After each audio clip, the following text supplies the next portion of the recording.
Hello and welcome, it's me Nathan, your friendly neighborhood support engineer. In today's video, we're going to go over Call Park and how to use Call Park. So for those of you who are not familiar with what parking calls are, some people refer to them as orbits, but in this case I have a very handy PowerPoint presentation to show you that will help you understand how we work with Call Park. Now, like all call features, it all comes down to starting with an incoming call. That call could be directed any way you see fit as long as it hits someone like a receptionist or someone who can have the ability to park this call. So in this case, the receptionist is going to talk to them, figure that they need to park the call, and possibly get that call picked up by a third party.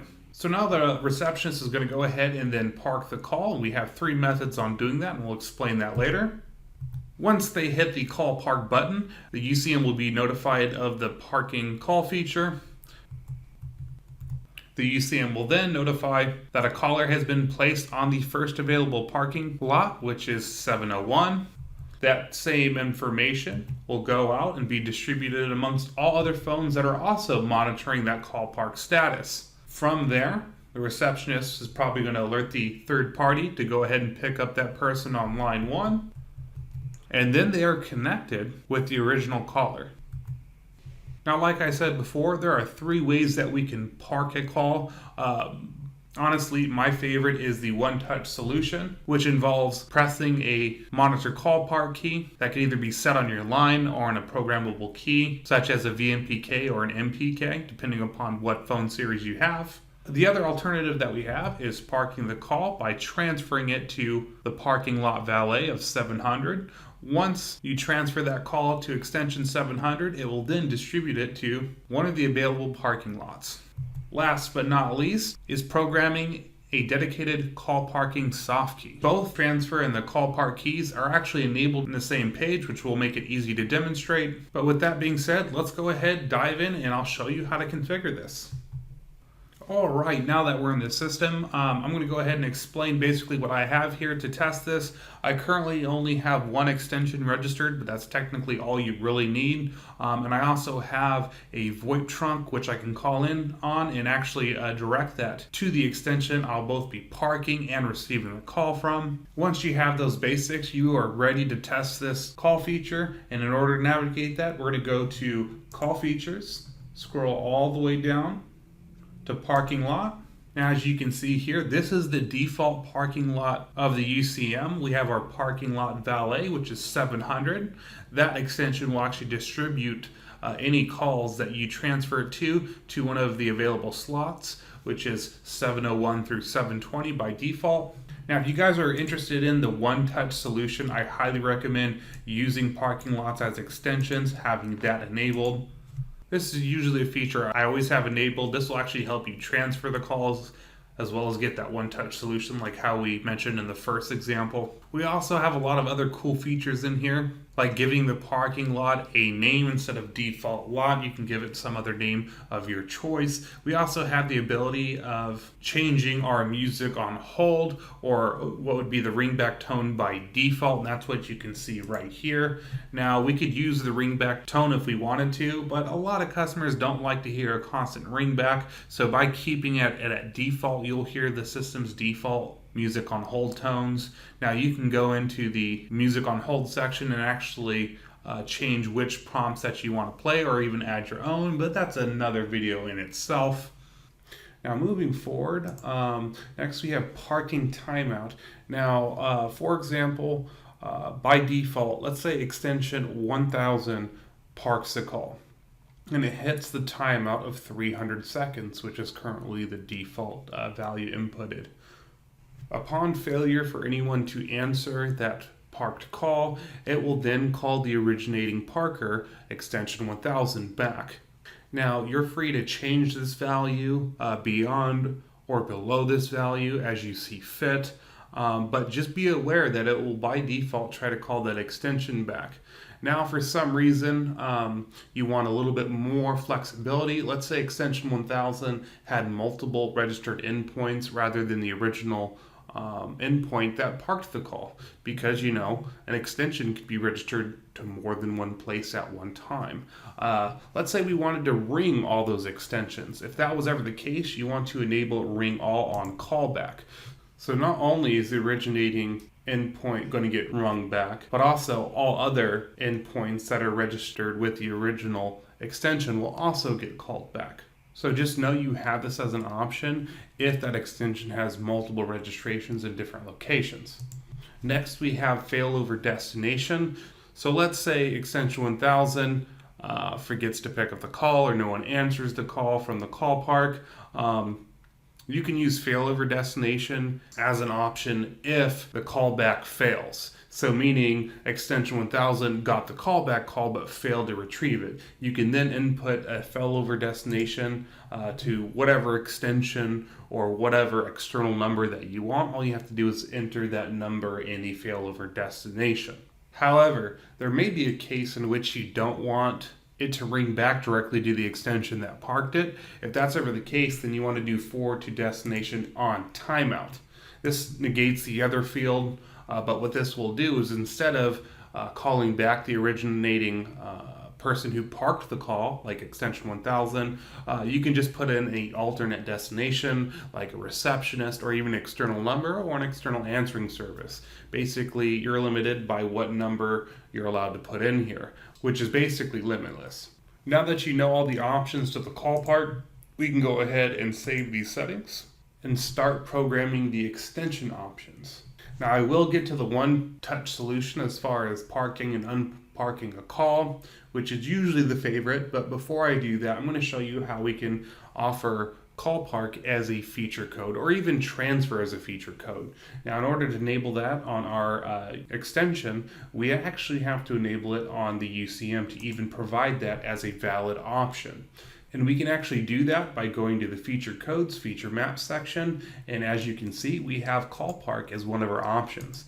By enabling this, anyone that picks up an active call will see right underneath their soft keys, which are the keys that are below the LCD screens on most phones, a call park option. So from there, they can hit that call park, and then it will be parked in the call park. Now, one of your other options, which technically isn't related to call park, but will be useful if you want to transfer it, is enabling the blind and attendant transfer. As you can see, you can restrict who's allowed to do what as far as transferring or even parking. So you can allow the caller or the callee only to park the calls. But in general, I tend to just allow both. By enabling this, that phone will also have a transfer soft key being presented. However, it will not work if you don't save and apply those changes. Now that you know how to transfer and use a soft key to park calls, we're going to move on to my favorite solution, which is the one-touch solution for call park. And to do this, we actually have to go into the phone and add this as an option. Now currently I'm in a 2140 with an extension board, but I'm just going to go to extension board. As you can see, it looks like I've already have call park pre-configured, but if you look closely, we do actually have two options: call park, which is good for third-party servers, or monitor call park. Now, if you want the one-touch solution, you're going to be going with monitor call park, and from there you can go ahead and add all your call parking lot zones like 701, 702, 703, and you can keep on doing this as long as you have available VMPK or MPK keys. Just make sure that whatever account you're setting it up with, it's going to be the account that's currently registered. So I know on this phone, my account 1 is currently registered as 1003. So if I want to use this, you want to make sure that the corresponding account is programmed with the key that you have set up. Hit save. Now from there, I'm looking over on the phone and I can see the green call park lights lit up. If for some reason you don't see them come up initially, there's a good chance you might have to reboot the phone in order to get them to resubscribe, but as long as you do that, you should be fine. Now that we have the configuration portion out of the way, we can go ahead and start demonstrating this. And in order to do that, I'm actually going to show you what it looks like on active calls. I'll actually be calling into the system, hitting my extension, and from that same extension I've used to configure it, which is 1003, I'll be parking and unparking the calls. Alright, so the first test, I'm going to go ahead and call into my trunk. There it is, ringing extension 1003. Now I can answer, confirm the person on the other line, who they are and who they may want to speak to. At this point, I will transfer using my transfer soft keys. So I'm going to hit transfer, and it gives me the option to do the blind transfer.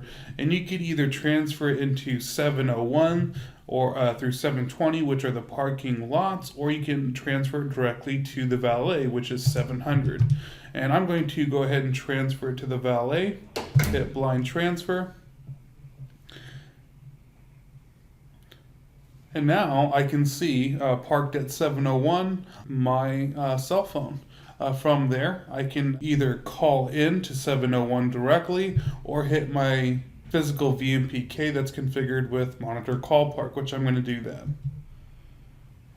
Picked up the call, and as you can see, I am now talking with the caller that we had just parked on the call. Now, our other option that we have when I call in is to do a call park via SoftKey, which we had also enabled earlier. So I'm going to go ahead and do that. All right, there I am calling in again. This time I'm going to answer. I have now answered the call. From there, I'm going to hit the call park soft key. Now, there's going to be a difference here because you're going to hear this. 701. Now, you heard how it said 701. That's basically our system telling us that when we use the soft key to park the call, it announced where it parked that call at, so you know how to call that person back. Now, instead of using the VMPK, I'm going to go ahead and just dial 701 and dial that number. And from there, I've already picked up the call and I'm now connected. Last but not certainly least, I'm going to go ahead and call back into the system, and this time I'm going to use the one-touch solution for Monitor Call Park. So I'm going to go ahead and call back in. It rings my phone. Now, with the Monitor Call Park solution, I can touch any one of the call parking lots that are currently available, which you can find out by the indication of them being lit in green. So I could actually park it at 704 if I wanted to. If I need to pick it back up, I can also just hit 704 in my MPK. Now I have picked up that call again. And I could do this as many times as I want. So let me go back to parking at 701 using the same method. It parked itself back at that one. I'm going to go ahead and pick up that call again. And I have picked up the call. And call parking is as simple as that. Well, with that being said, I've demonstrated all three methods on how you can transfer to the call park. If for some reason you wanted to get more data than that, you could always go to the CDR and download the CDR information or open it up in live view. You can see that separately. But beyond that, I think that will conclude today's GS tutorial. And with that being said, you have a good one. We hope that you found that video tutorial helpful, and if you did, don't forget to smash that like button and subscribe to our channel for the latest in video tutorials. I'm Nathan Sharp. You have a good one.